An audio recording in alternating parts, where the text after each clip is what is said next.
What's up, everybody? Welcome back to the 20-Minute Freedom Project. I'm your host, Josh Lopez. Today, we are talking about something that's shaping your life in ways you may not even notice it.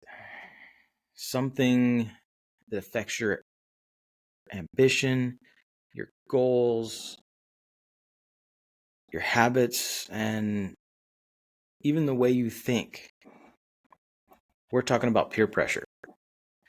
Not the version from your school counselor or as you were growing up, and it's not that at all. In this episode, we are going to talk about the peer pressure of your inner circle. This episode really was inspired by how powerful that is. Because your inner circle can either push you to win or it can keep you stuck. And the question we're exploring today is simple.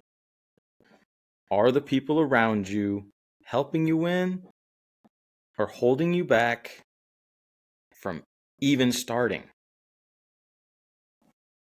If you're anything like me, we probably grew up the same way, hearing the same warnings. Don't give in to peer pressure. Be your own person. Don't do what everyone else is doing.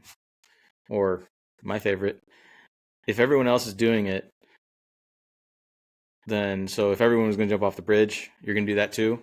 I heard that a lot. But that's neither here nor there. But here's the twist. So peer pressure isn't just something that is a teenage problem. It can actually follow you through your whole life, and it usually does for most people. Think about this. Why do people at the gym push harder when they have someone that is stronger, more fit, or they're being coached by a trainer? Why do people start eating cleaner when their spouse does or their best friend does, and that's the person they spend the most time with? Why do entrepreneurs or business owners grow faster when they're in a mastermind group or around other successful business owners or entrepreneurs? Why do employees become toxic when they hang around other toxic coworkers? The reason is it's peer pressure. It's simply those people influencing you, or in this case, a business owner, coworker, any number of things. It's not inherently negative, though. It's directional, if I can say that. Bear with me. If you surround yourself with people who are chasing goals, improving themselves, reading, working to grow, the peer pressure nudges you towards growth. If you surround yourself with complainers, quitters, procrastinators, the pressure from those people nudge you towards stagnation and just being mediocre and average. So this is pretty important. The peer pressure isn't something you just avoid. It's something you choose. So you can choose to be around those people, or you can choose to be around the other people. The choice is yours. You just have to make it. Let me share something with you that's true in psychology, business, and just simple human behavior in general. You rise or fall to the level of the people you spend the most time with. Let that sink in for a minute. Take the example if you are a runner and if you go jogging and you go jogging or running with slow runners, you don't run fast. If everyone in your friend group is broke, you don't try to go above and beyond and build wealth. If your circle doesn't care about health, then neither do you. And if you're working with people that complain all day, guess what? Eventually you join in. It's not because you're weak, but because you're human. We're social creatures. We collaborate ourselves based on what's normal in the group. If you go back to high school, we all had our different cliques, and those people hung out with those people because they had a clique that fit how they felt or who they thought that was most fitting for them. But here's a powerful question to ask yourself. What has become normal for you because of the environment that you're in? Is it normal to be late? Is complaining normal? Is mediocrity normal? Or if you flip that, is striving normal? Is discipline normal? Is it normal to be driven to personal development? Your environment that you are in sets your baseline. Your peers set your potential, and you choose who you spend the most time with. Here's the part that people rarely talk about. The biggest threat to your goals is not the haters that you think you have. It's the people who are in the group that is neutral. The ones who don't discourage your dreams, but on the other hand, they don't encourage them either. The ones that say, you can't do that, but also never say, you've got this. I think I messed that one up. Yeah, the ones that don't say, you can't do that, but then never say, yeah, okay. You got this.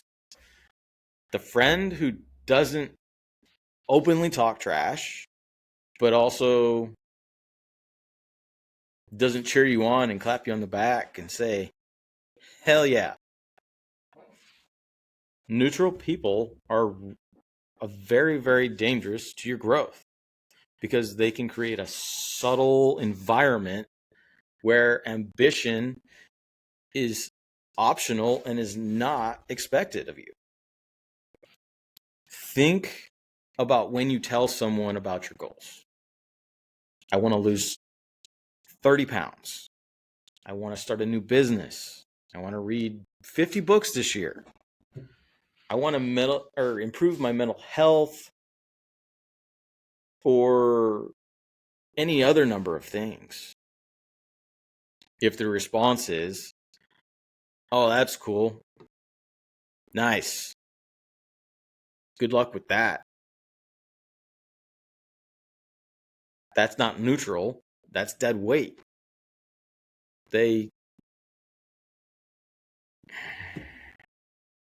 Because they really don't want to help light that fire under you. They're smothering you with indifference.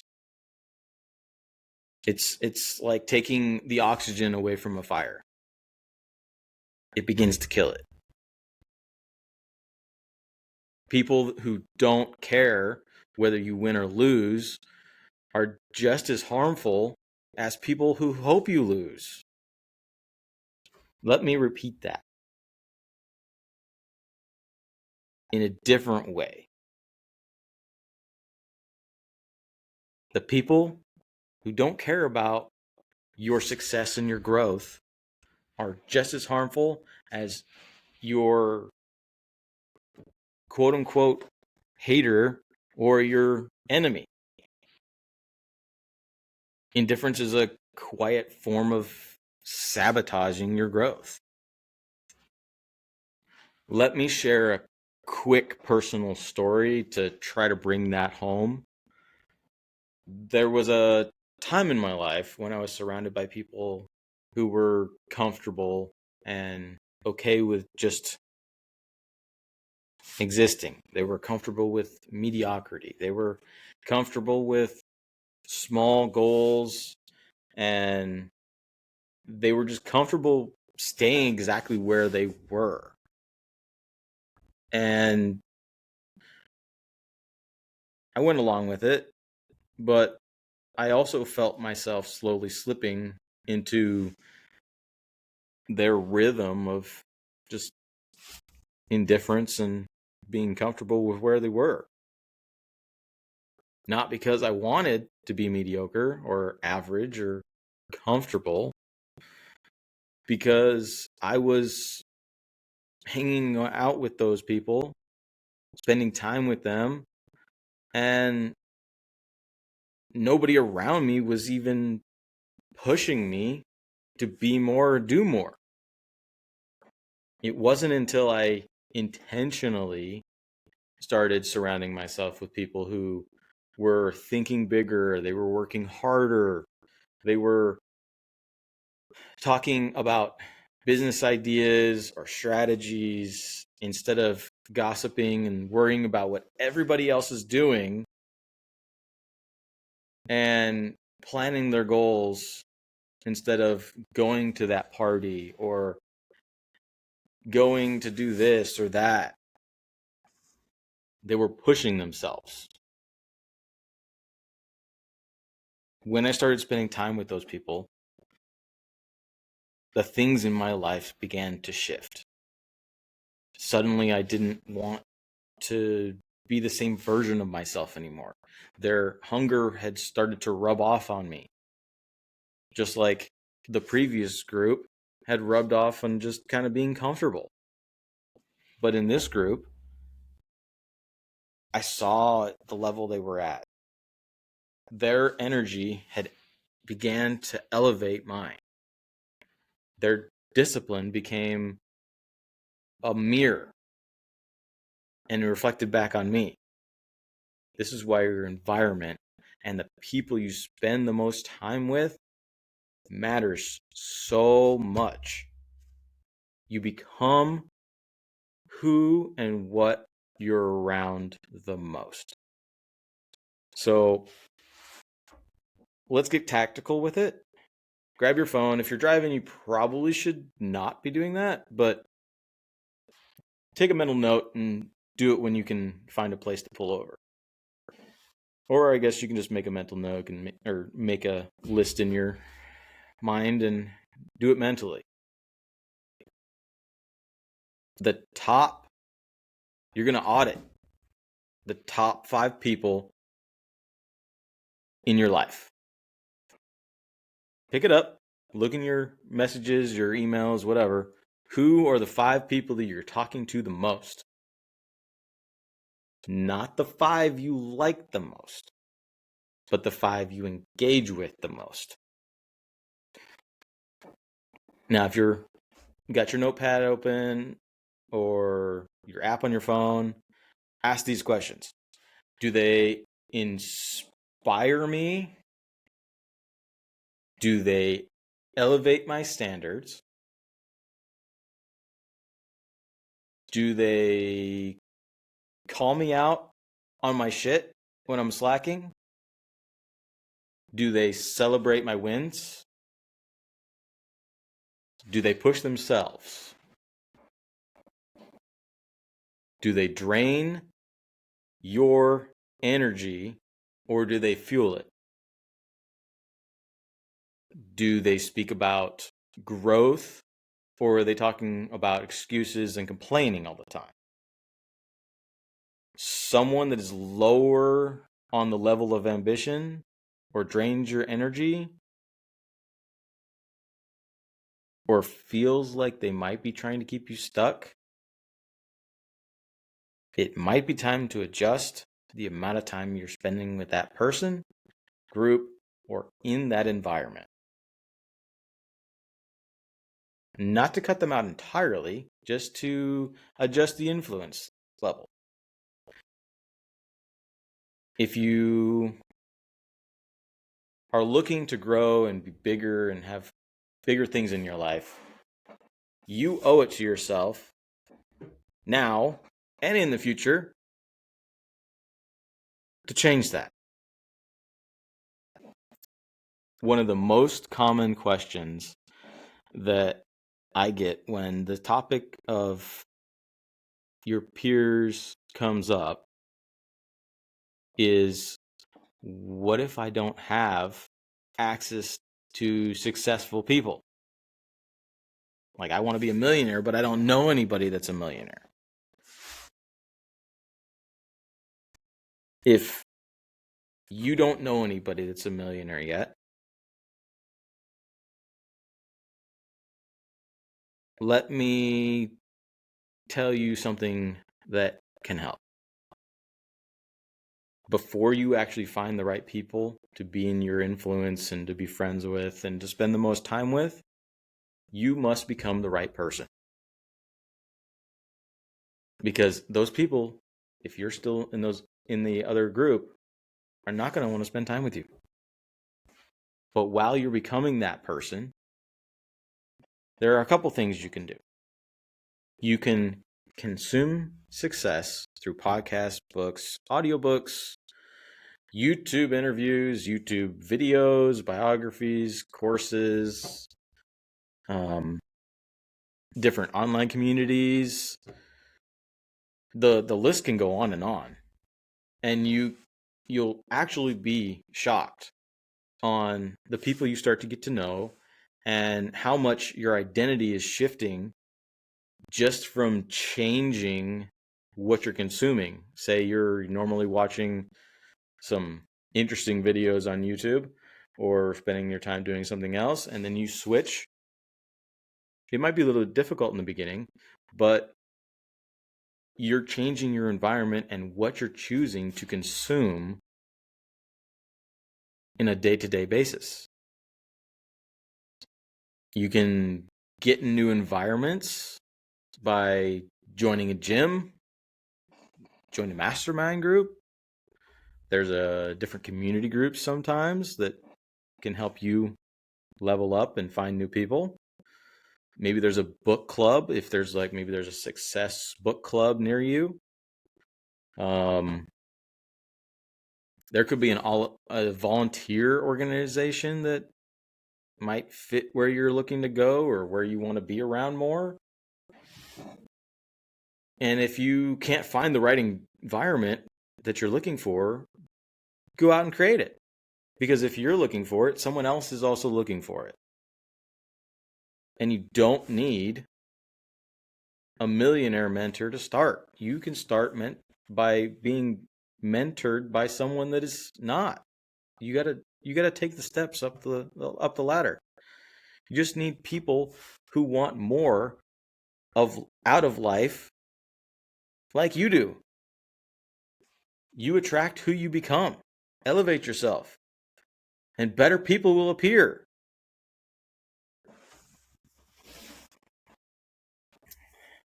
Now, I have to add a caveat with this one.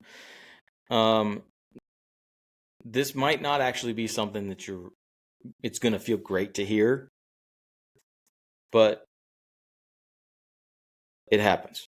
When you're elevating things in your life, you're going to make people feel uncomfortable. Not because you're doing anything wrong, but because your growth exposes their stagnation and their mediocrity and their choices that they've made. And functionally, they are upset that they had goals and dreams and you're going after them, and you're making them realize what they gave up on. They're going to say all sorts of things like, you've changed, you're obsessed, you're crazy, you're too serious all the time. What, do you think you're better than us? But what it really means is, I quit. You're growing and I'm not. You're making progress on your goals and I'm staying the same. Maybe they're saying you're becoming something I'm afraid to say, or afraid to become. They're probably not going to say that one, but you get the occasional that will say that. Their reaction is not about you. It's about their own insecurities and what they gave up on. And you're just putting the spotlight on what they did. It's not about it. Their insecurities. Don't shrink to make them feel better. Don't apologize for wanting more out of your life.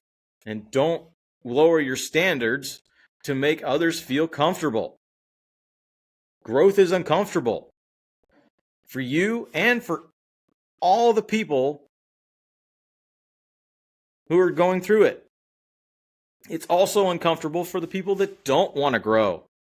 But the discomfort is worth it in your life, because the life the life that you want requires that you evolve beyond the life that you have.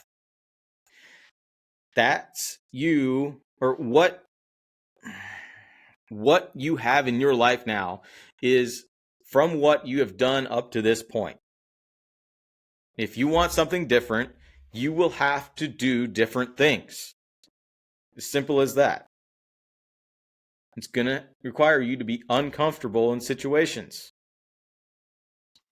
And sometimes it's going to be a little lonely. But in the end, it's going to be worth it. So I think this is probably a pretty good time to wrap it up. I'm not sure how long we've been going exactly, but let's wrap this up with some clear, powerful actions that you can actually implement this week. You remember what we talked about before? Do the audit of the top 5 people that you communicate with. Identify, we're going to do that as number 1. Identify the influences in your life. Choose which ones, and be brutally honest, and probably pick the first one. Number 2, limit the access to that negative person. You don't have to cut them off. You just have to limit the access that you, or the time that you spend with them. Turn the dial down. Number 3,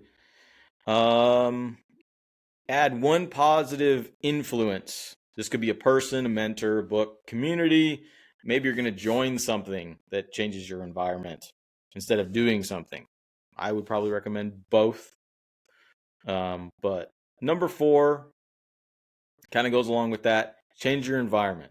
You're going to join something that changes your normal routine, like changes it up completely. Number 5, start your daily environment habit. For 15 minutes a day, you're going to grow by listening to some kind of content or reading a book on a subject that you're wanting to dive deeper into, or Maybe you have a topic that you don't know of a book that you really want to read. Do a Google search and do a deep dive. Whatever it is, you will be surprised on how fast it compounds. And number 6, pay attention to how you feel around people. Your energy never lies. People are either fueling your fire or they're extinguishing it. It's not about being overly aggressive.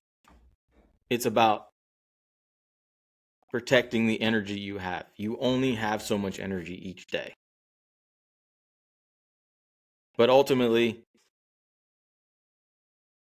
at the end of the day, your life is a reflection of the people you allow into it.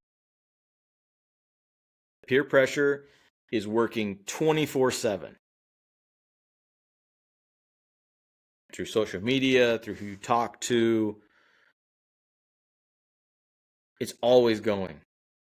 The only question is whether it's pulling you towards your greatness or dragging you towards mediocrity.